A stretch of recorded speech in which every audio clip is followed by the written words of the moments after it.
अस्सलाम वालेकुम, welcome to my fourth lecture. In this lecture हम पढ़ेंगे कि एस्केप सीक्वेंसेस होते क्या और एस्केप सीक्वेंसेस हम प्रोग्राम के अंदर कैसे यूज़ करते हैं और क्यों यूज़ करते हैं।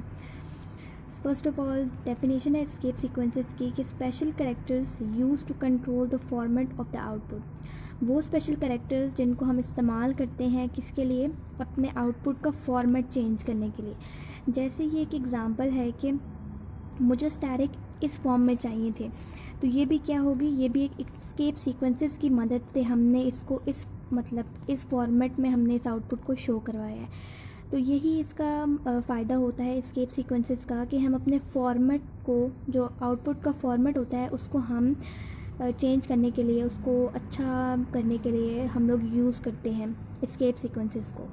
एक और जैसे ये एग्जांपल है 1, इसके अंदर बीच में स्पेस है, तो हमने स्पेस के लिए एस्केप सीक्वेंस जो होता है वो यूज़ किया है। ये सारा 2 3 4 5 ये सारा मतलब इसके अंदर एस्केप सीक्वेंस यूज़ हुआ है और 2 एस्केप सीक्वेंसेस यूज़ हुए हैं, एक नेक्स्ट लाइन पर जाने के लिए और एक बीच में स्पेस के लिए। उसके बाद characters are not display in the output. जो भी कैरेक्टर्स हम लोग एस्केप सीक्वेंसेस में लिखते हैं वो पहले से मतलब डिफाइंड हुए होते हैं कि ये एस्केप सीक्वेंस है और इसका क्या रोल है।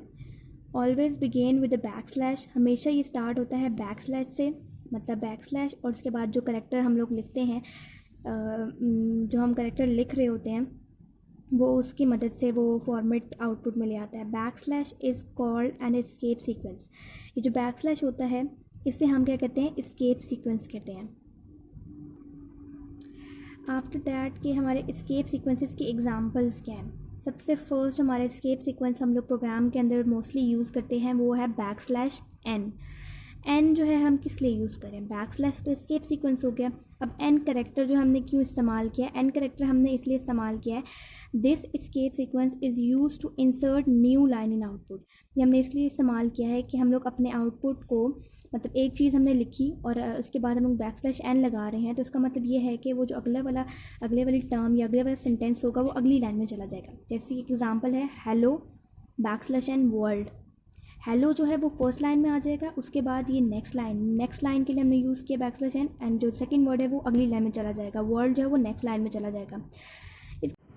अच्छा जी, हम इसकी सेकेंड एग्जांपल की बात कर रहे थे कि escape sequence is use to insert a tab in the output. ये जो बैक स्लैश टी वाला है एस्केप सीक्वेंस, इसको हम यूज़ करते हैं इंसर्ट करने के लिए, बीच में एक स्पेस आ जाती है। A tab means space in the output, हमारे आउटपुट में क्या आ जाती है, स्पेस आ जाती है। जैसे एक एग्जांपल है सी आउट हम करा रहे हैं hello back slash T world, तो यहाँ पे बैक स्लैश टी का क्या रोल है, वो ये रोल है कि बीच में ये हेलो और वर्ल्ड के बीच में स्पेस क्रिएट कर देगा, एक्स्ट्रा स्पेस जो है वो क्रिएट कर देगा। जैसे हेलो, ये स्पेस इसने एक्स्ट्रा क्रिएट कर दी और बीच में उसके बाद है वर्ल्ड, उसके बाद है डबल बैक स्लैश। ये हम क्यों यूज़ करते हैं, this escape sequence is use to display backslash in the output. अगर हम अपने आउटपुट में बैक स्लैश शो कराना चाहते हैं सिंपल, तो ये इसलिए इस्तेमाल होता है, इसका कोई मतलब एज सच कोई हार्ड एंड फास्ट रूल नहीं है, ये सिंपल बैक स्लैश हम लोग इस्तेमाल कर देते हैं। जैसे cout, C colon back slash inverted commas terminator, ये एक सी आउट स्टेटमेंट थी, इसमें हमने C colon double back slash show कराना था, तो ये आउटपुट में C colon double back slash क्या होगा, शो हो जाएगा। रिमेंबर, ये एक छोटा सा मतलब आप लोग के लिए टिप है कि remember to put backslash in double quotation mark. कभी भी जब भी हम कोई एस्केप सीक्वेंस यूज़ करें बैक स्लैश के साथ, तो हमेशा उसको इन्वर्टेड कॉमास के अंदर लिखिए। अगर आप अंदर नहीं लिखेंगे तो वो मतलब इसकी वजह से वो आपको एरर दे देगा कि ये क्या है, हमें नहीं पता। वो जो कंपाइलर है वो इस पर क्या दे देगा, बैक स्लैश रन पे एरर दे देगा, वो कहेगा कि ये जो है बैक स्लैश एन जो है इसको हमने डिक्लेयर नहीं किया हुआ। अगर इसे हम डबल कोटेशन के अंदर लिखेंगे तो ये हमें अपना आउटपुट दे देगा।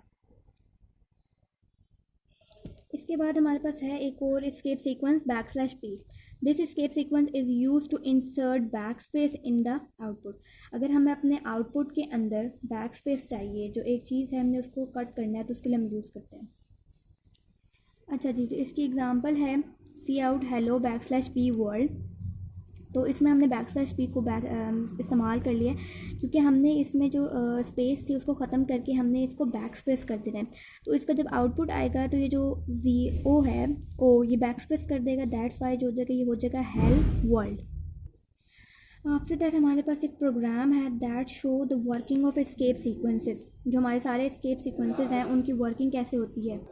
अच्छा जी, हमारा जो प्रोग्राम है वो शो कर रहा है किसको, हमारी एस्केप सीक्वेंसेस की वर्किंग को। हमने एक प्रोग्राम यहाँ पर स्टार्ट किया, hash include iostream, header file लगाई using namespace std semicolon void main का फंक्शन स्टार्ट हुआ, सी आउट कर दिया हमने, डबल स्टैरिक \n, ये हमने एस्केप सीक्वेंस यूज़ किया है किस लिए कि हमने इसके बाद जो है अगली लाइन में चले जाना है। इसके बाद हमने 3 दफ़ा स्टैरिक प्रिंट करवाना है, उसके बाद हमने कहा है कि ये अगली लाइन पे चला जाए। उसके बाद हमने 4 स्टैरिक प्रिंट कराने हैं, उसके बाद हम लोग फिर कह रहे हैं कि अगली लाइन पे चले जाएँ। इसके बाद हमने 5 स्टैरिक प्रिंट कराने हैं और \n इन्वर्टेड कोमास लाजमी क्लोज करने हैं, एंड आफ्टर दैट हम लोग सेमीकोलन लगा देंगे। तो ये हमारी लाइन क्या होगी, ख़त्म होगी। सी आउट स्टेटमेंट जो है वो ये इतनी सी थी। उसके बाद हमारे पास है सिस्टम पॉज हमने लगा दिया, टर्मिनेटर, और यहाँ पे हमारा मेन फंक्शन क्या है, एंड हो गया। यहाँ पे हमारा मेन फंक्शन एंड हो गया। इसके बाद इसका आउटपुट क्या आएगा, फर्स्ट हमने प्रिंट कराना था डबल स्टैरिक, फर्स्ट लाइन में आ गया। उसके बाद हमने कहा था कि \n हो जाए, वो नेक्स्ट लाइन पर चला जाए, तो नेक्स्ट लाइन पे चला जाएगा। उसके बाद वो 3 प्रिंट करा देगा, इसी की तरह 4 करा देगा नेक्स्ट लाइन पे, उसके बाद 5 करा देगा, और जो कर्सर है वो \n हमने लास्ट में लगाया है, तो वो कर्सर जो है वो नेक्स्ट लाइन पे चला जाएगा। ये थोड़ी सी इसकी एक्सप्लेनेशन भी लिखी है कि इस प्रोग्राम में हमने क्या किया है। In this program we will use the escape sequence \n, इस वाले प्रोग्राम में हमने \n एस्केप सीक्वेंस इस्तेमाल किया, that is use to insert the next line in the output, जिसे हमने किस लिए इस्तेमाल किया कि हमारी जो आउटपुट में नेक्स्ट लाइन आती जाए।